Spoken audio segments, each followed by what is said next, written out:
Sex Talk, Erica Miley, 'cause sexuality is tough. And okay, sex just isn't good enough, no. Sex Talk with Erica Miley. Hey folks, welcome to Sex Talk with Erica Miley. Erica Miley here. I'm so tickled today because we're going to talk about something that's tough that I hear from my clients all the time. We're going to talk online dating with Daliya Karnofsky, who is good job. It's a great last name. Thank you. She's a dating coach and she has an amazing podcast called Not Your Therapist Podcast. So I felt like a therapist and the Not Your Therapist podcast should talk like that. I agree. I think we both need to get our thoughts together as a therapist and a non-therapist. So we're going to just dive straight in because I know this is something I hear from my clients who are actively dating. They are using the apps, all the apps from all over the place, and they're using them for lots of different types of reasons. But I do hear, of course, we both hear complaints, of course. So I do want to talk a little bit about the difference between how people see dating versus what is actually happening in reality. So the fantasy versus reality. So what are you hearing from people and how do you help them kind of distinguish the difference between the two? So I'm just a big believer in nothing is real until you've met the person in person. Yeah. I know there are very rare stories of people, who had these years-long online relationships, then met and were in love, and that's great. And I think that's great, however it works for you. But what I find with a lot of my clients, and I'm sure you do too, is they'll have these ongoing conversations with someone on Bumble or Tinder, even Instagram, where they see someone that's a friend of their friends, I encourage them, if you see someone cute, it's friends with your friends, reach out, go for it. Don't drag on the conversation for days and weeks and whatever. Get to the date. I say have 4 or 5 exchanges with the person. Make sure they're not a serial killer as much as you can. And then, or just make sure you have, something in common, some sort of rapport, and then get to the date. I think people get way too attached to the idea of a person, either based on their social media or based on just the conversations they're having. And I used to online date when I was single, and there would be people that I'd have great conversations with online, and then we'd meet in person and they were a total dud. We had nothing to say. Or vice versa, they'd be really boring online because they're not a big texter, messenger, whatever. Meet in person, they're great, they're funny, hilarious. Good thing I didn't judge them based on the conversation we were having. So we cultivate these online personas, and they're not who we are. They're our personal branding. We're all our own businesses at this point. So you really can't judge someone by what their Instagram is, what their social is, or even the conversations they're having. To be totally transparent, I swipe for some of my clients and I have conversations for them. So people could be having a conversation with me for all they know. So you got to get to the date because otherwise it's just not real. And I think it also makes people really attached to the idea of someone. And then let's say that date doesn't end up happening, or they go on one date and it doesn't work out. Then they're devastated. Then they're like, but this was all my hopes and dreams are riding on this. And I'm like, you can't put your hopes and dreams on an online conversation. You just can't. Oh, yes. All of the things. Sometimes when we're on these podcasts, I wish somebody was just bullet pointing things because I feel like we need a court stenographer in here. That was amazing. Seriously, the thing that I hear from my clients all the time is that they have these, like you described, these long drawn out conversations online. And more than anything, I'm telling them, pick up the damn phone. Yeah. You need to talk to a person because we already really screw up our perspectives of someone, even in person. Our brain makes shit up. Mm-hmm. So, totally.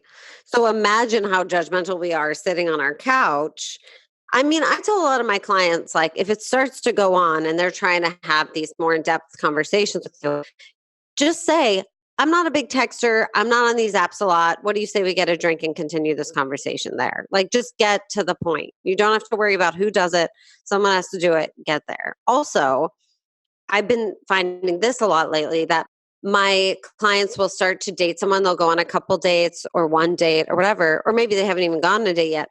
They'll start following each other on Instagram. And I'm like, don't do that. Even if they start following you because your profile's public, politely ask them to unfollow you and just say, I'd prefer we'd get to know each other in real life first before we're part of each other's digital lives. Because I do think that can lead to awkwardness if it doesn't work out and the person's still following you and you're like, why are they watching my stories? But they don't text me. Like, it's this whole other world that is not real. And I just think that shouldn't really be broached until you're like truly dating someone. Absolutely. We tell ourselves these stories, even once we're dating someone, stories about little tiny bits of behavior, just absolute, like, we are looking for so much data in between the lines of text messages, like stories, all of the things that are actually telling us absolute zero. Nothing. And we do this naturally. So I want to tell everybody out there, like, you are not alone in this. And the reason we're doing this is because more than 80% of our communication when we're in front of each other is nonverbal. That is why we're looking for these things. We're constantly looking for more data to understand each other. But the reality is, online, at least those likes and things don't tell you shit. That's not data. And I'll even get clients that are like, he hasn't texted me, but this girl started following him. I think he's seeing this girl. And I'm like, this is too much information for anyone to have. Or like, how come he can watch my story, but he can't text me back? Or how come? And I'm like, sometimes I leave my freaking phone open and it's watching everybody's stories and I'm nowhere near it. Like this is not real life. Like, and so I just think until you're secure in your relationship, there's no reason to have, as you said, this extra channel of information that really isn't information at all. It's just confusion. And ultimately tortures yourself. Totally. People love it. And it's like, he's not texting me. Let me go stalk his thing to figure out why. And it's like, you're not figuring out why. Just deal with the person. Deal with the person in front of you. I do think it does. It is related to that ultimate, complete fear that we have of being vulnerable with one another and being fundamentally, authenticity as a word is kind of out in the world right now, but still it is something we are absolutely scared of. So when we actually have to do it in front of a person, it can be very, very overwhelming and we don't quite know what to do. And it feels like we have a lot on the line.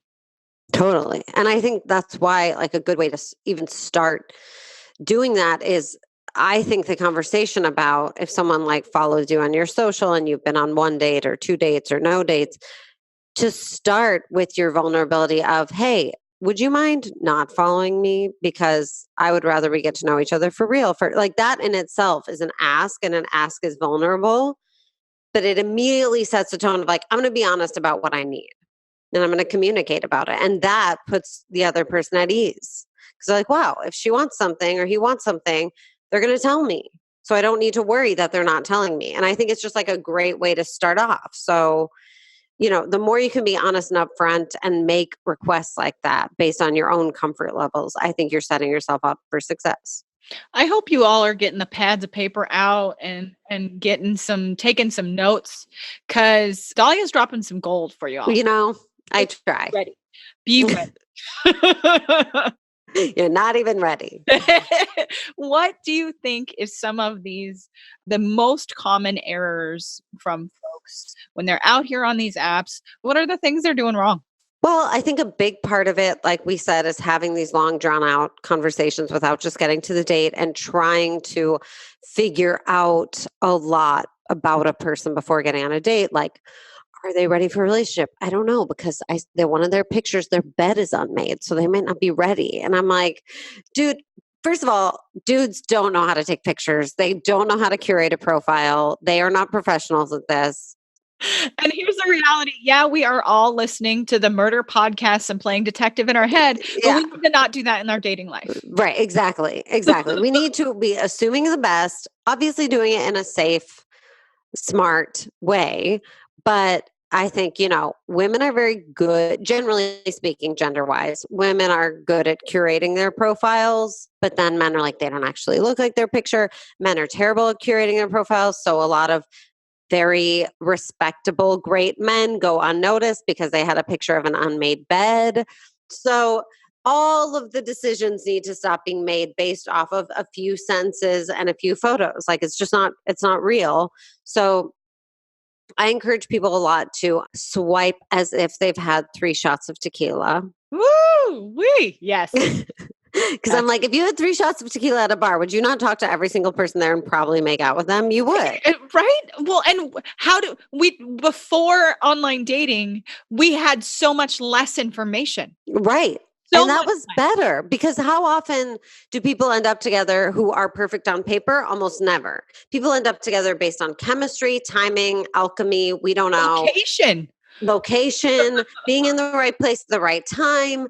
So, like, trying to vet really based off of no information or falsified information or curated information, it's just futile. It's pointless. So, you just need to have your mental 3 tequila shots, start swiping yes on way more people than you normally would, not overanalyzing, and see who actually gets to the date and go on the date. And then you can make your decisions. Yes, absolutely. Social psychologists before the advent of online dating, they had studied this for a long time, like who we actually ended up with, and it was usually someone within a quarter mile of your life that you live every day. Wow. So that's not that large of an area. If you think about where you go every day and how you spend your time every day, that is not a huge pool of people. And I think that one of the things that happens in online dating a lot is the pool becomes so large, it becomes overwhelming for our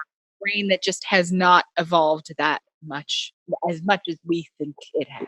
Mm-hmm, mm-hmm. So other errors, other big things, you're just like, stop doing this.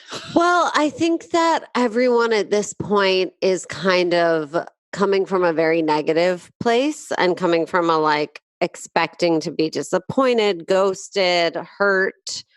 And to an extent, I can understand that, but you really have to try and reset that when you're online dating and just assume you're going to go have an experience. You're going to go get to know a person you wouldn't have otherwise met. They may or may not be your husband or wife, but you're going to go have a good time. People in their profiles a lot like to say, not looking for pen pals, or like, don't even talk to me if you have a selfie with a cat, or like whatever. People love to put these restrictive, negative requirements all over. And you're just communicating that you're expecting to be disappointed and that you have been disappointed. And we've all been disappointed. But your online profile should be positive, upbeat, and specific. It should be, here are some very, very specific things I like. Not like, I like getting cocktails with my friends, but like, I love a spicy mezcal margarita at 3 p.m. on a Saturday. You know, like, I love you it. want details. You want visceral, sensory details that will make someone go, that sounds like fun. Or like, I can imagine what an afternoon with this person would be. Or that gives me a specific image in my mind and I want to go have that experience. You know, it's very similar to like a restaurant review or something. Like, it's the details that are going to get someone in the door. Being general, I like fun, yoga, and people is like, okay, so does everybody. You don't call out to anyone specific. And also, as far as pictures go, I say as few filters as possible because people know it's a filter and then they wonder why you're filtering. You know, 1 or 2 shots with friends is fine, not too many, not all with friends. Stop sticking your tongues out. You know, you have a tongue. You know, just look friendly, look fun, have a clear picture that shows who you really are. It's better to have 2 clear pictures than 5 pictures that I can barely see you or you've filtered yourself to death. I think you just want to approach all of it as if you are talking to a friend, or, you know, when you go on a date, it should be as if you're coming into a conversation with a friend, not as if you're sitting down to figure out if this person's going to be your life partner or not. Because we just don't know. And it takes time to be able to see someone in context. Online dating, one of the problems that I think is that there's no context. Like when you meet someone in your workplace, at your school, through friends, you have a context for them. So even though there may be things about them that on paper you're not into, the context they're in makes you like them. So with online dating, we have to give someone the chance to be in some sort of context. And that takes more than one date. Oh my gosh. I'm just going to keep saying absolutely because I just feel like this is The things that I hear from my clients, you are ringing all of the bells. One of the things Dr. Emily Nagoski talks a lot about in her book Come As You Are, it's all about like the science of sexuality, but one of the things that she's found through her research is that many female identified people need to understand their sexy context, and I don't think that just a profile is gonna do that for most people. And so you need to be able to see a person in a context and be able to understand, like, okay, this person I'm seeing in front of me is real. And this is the reality of their life. This is the reality of mine. And we can actually have a conversation about those things. And that could absolutely lead to more sex. Exactly. Exactly. You have to feel the chemistry. It's like pictures don't actually give you an accurate portrayal. Like, think of all the times you've dated someone that probably if you saw pictures of them, you would have been like, meh, but you met them in a context or you knew them at a party or whatever. You could smell their pheromones and feel their chemistry and all that. And you're super attracted to them. So, my main goal is just everyone get off your phone, like be on your phone to get the date and then get off your phone and into real life. That's the only way. And once you get into real life, keep in mind that most people are not good at first dates. So most people are going to be awkward, nervous, shy, not totally themselves. If they don't do anything offensive or disgusting, go on another date.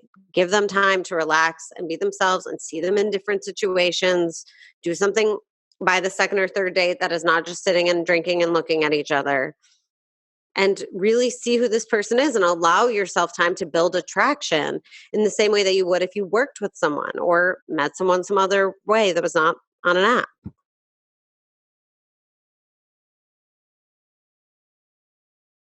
I really think that we spend so much time dreaming about what this life should look like. And when you have to actually face another person, it can feel very scary, right? So I think that ultimately when we start to really admit what holds us back from getting off the phone and getting into a date is that vulnerability and having to actually face that. And also I was going to say, that needs to be on a shirt. There's your merch right there. Like, get on the phone to find the date, get off the phone and get in the date. That, I mean, for Yeah. real, seriously. Yeah. That you're right. We should make mugs or phone holders, phone cases. Yes, I love it. People they need to get in real life. It's also, like you said, it's very scary to be vulnerable or to potentially be rejected. And so it's much easier to sit on your couch and reject people left, right, and center than to go on a date and potentially be rejected there. But Or even get those dopamine hits from those flirty yeah, conversations. for the likes, from the matches, from the they liked me. That's cool. Go for it. But then turn them into reality. Imagine the dopamine hit of making out with someone. Mhm. That's a dopamine hit. Hello. Yes. Yes. That's what we want. You can't make out with your phone.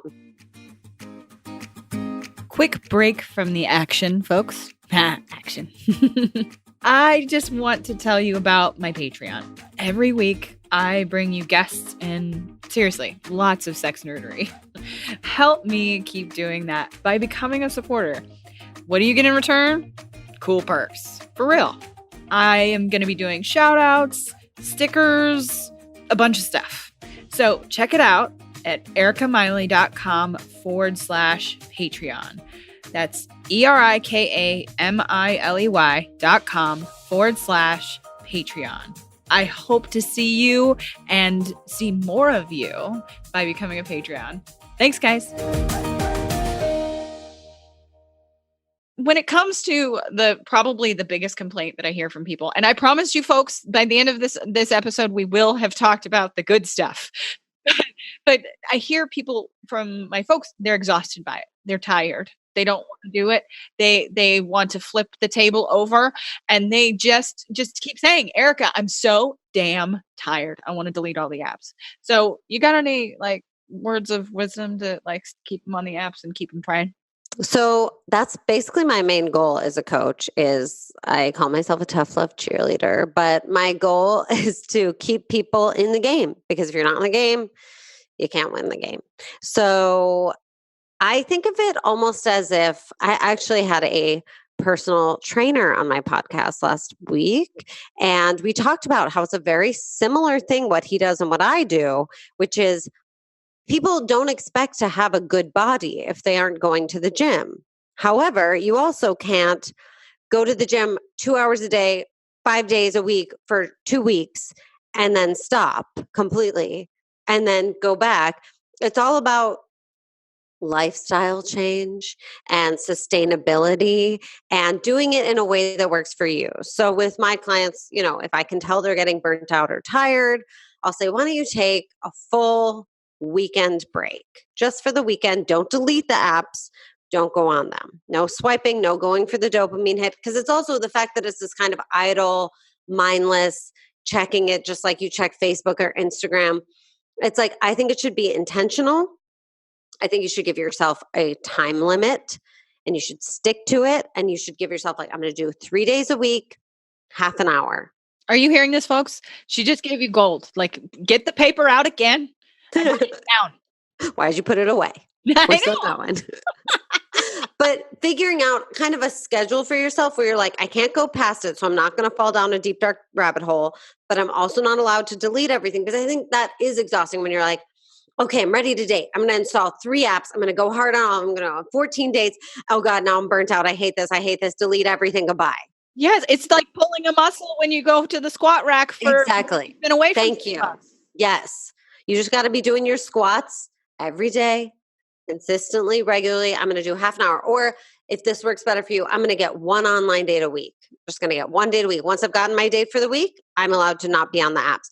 But stop having it be kind of an idle attention filler kind of thing and be intentional about it. And then I also say, if you get sick of it and you need a break, that's fine. But I think of it as if you had your own business and let's say a client canceled, you would have to make up that money some way. So if you're not going to swipe all weekend, you have to give your number out to one person in real life.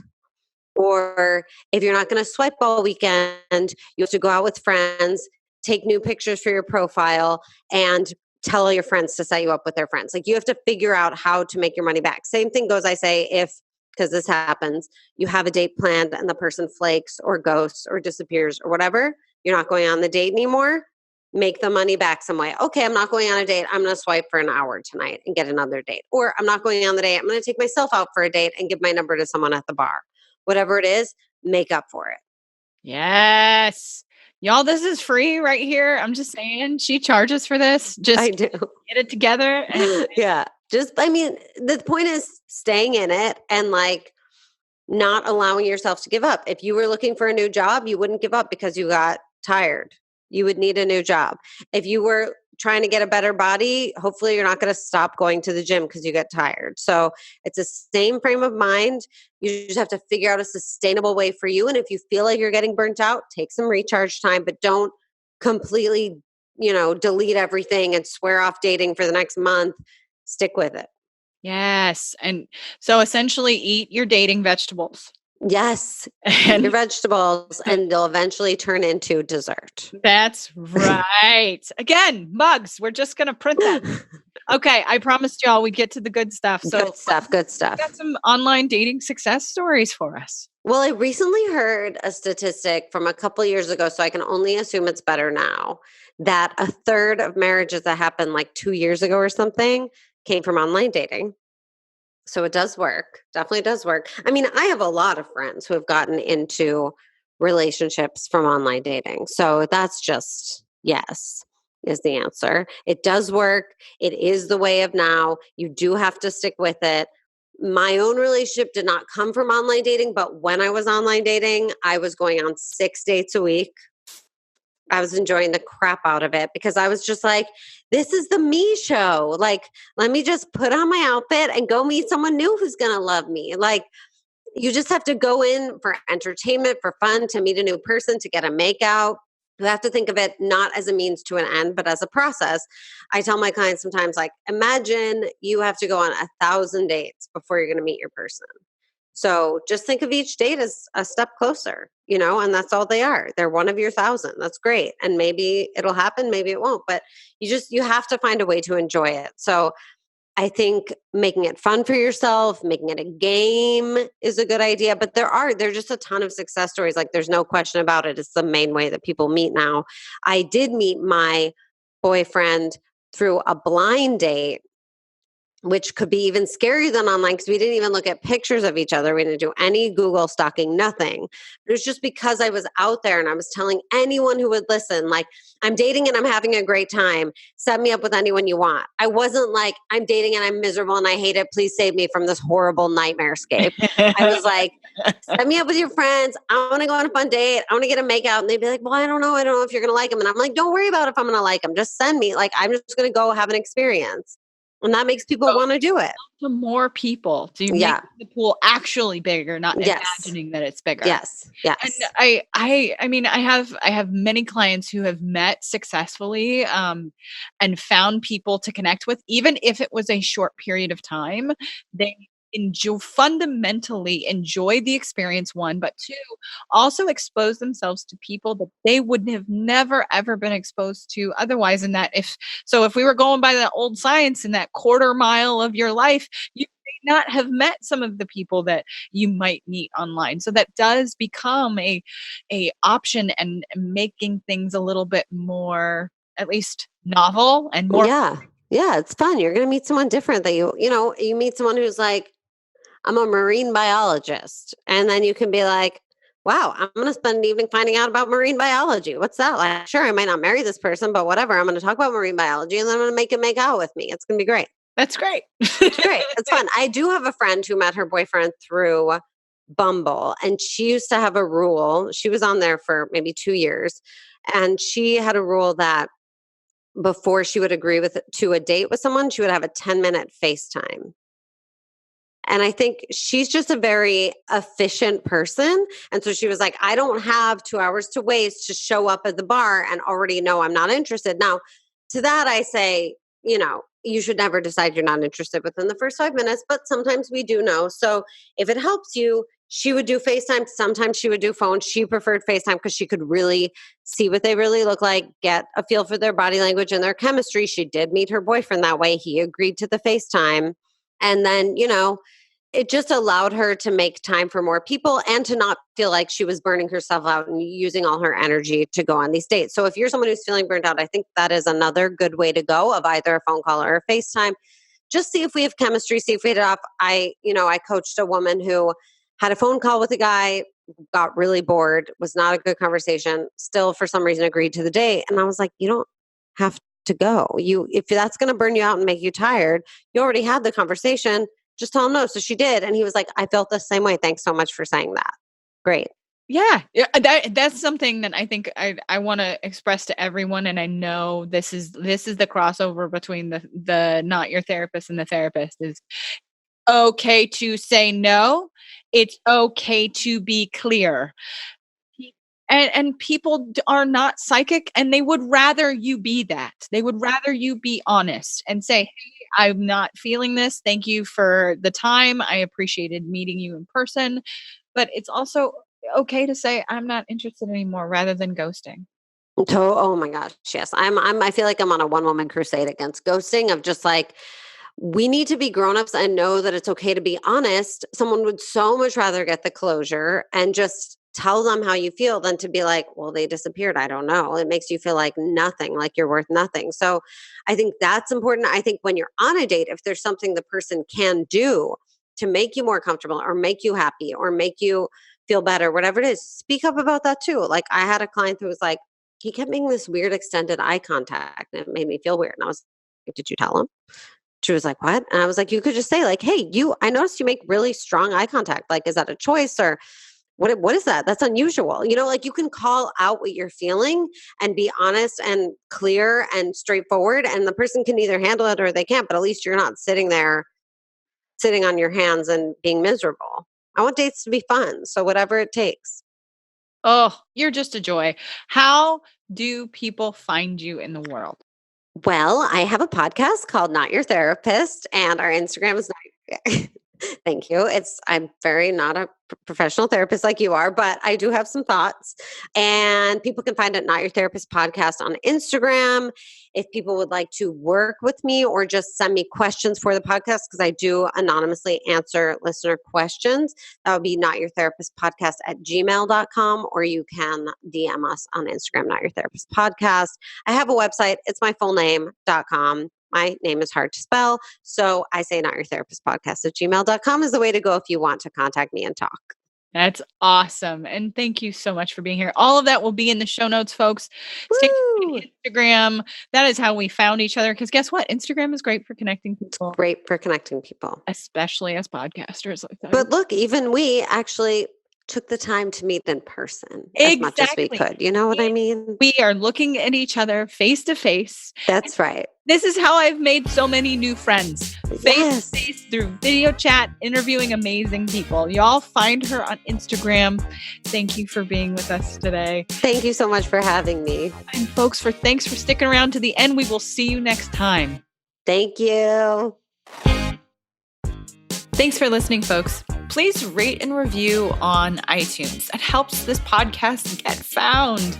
If you leave a 5-star review, let me know about it on any social media, and I'll shout you out on the podcast. You can find my website at ericamiley.com. You can find me on Facebook, the Gram, and Twitter. See y'all next time.